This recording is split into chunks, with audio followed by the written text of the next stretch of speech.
After skipping the Monday meeting of the Central Management Committee of the party, ODM Secretary General Edwin Sifuna became the talk of town, and those who have been following the developments in the party over the last few months.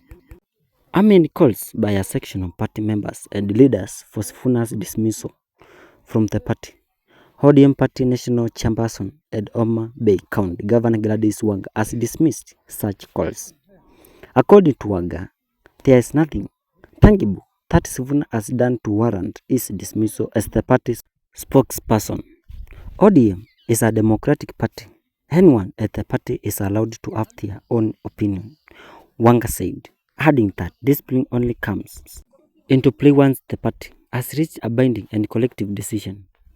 Wanga said during an interview on Ramogi TV on Wednesday, anyone in the party is allowed to have their opinion, but once the party makes a binding decision, then it should be followed. We are not chasing anyone away from the party. What has Sifuna done wrong to be sent away? She questions.